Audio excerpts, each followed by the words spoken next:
অন্ধের পুত্র অন্ধ। কেন দ্রৌপদী এভাবে দুর্যোধনকে অপমান করেছিলেন? ভুল তথ্য। সত্যিটা হলো দ্রৌপদী জীবনে কখনো এমন কথা বলেননি। এই বাক্যটি কেবল টিভি সিরিয়াল এবং কাল্পনিক গল্পের কল্পনাপ্রসূত সৃষ্টি। তাহলে মূল গ্রন্থে কি লেখা আছে?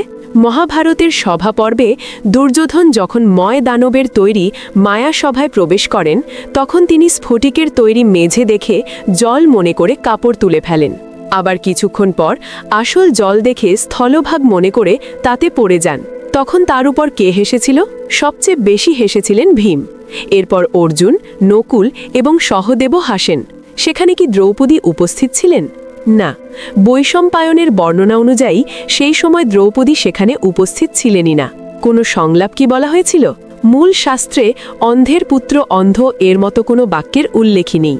পরবর্তীতে দুর্যোধন যখন তার পিতা ধৃতরাষ্ট্রের কাছে এই ঘটনার বর্ণনা দেন, তখন তিনি নিজের অপমানকে অনেক বাড়িয়ে বলেন।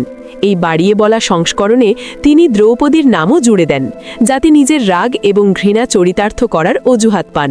কিন্তু দুর্যোধনের এই পক্ষপাত দুষ্ট বর্ণনার মধ্যেও এই নির্দিষ্ট সংলাপটি কোথাও পাওয়া যায় না। দ্রৌপদী ছিলেন একজন অত্যন্ত মর্যাদাবান এবং বিদুষী নারী।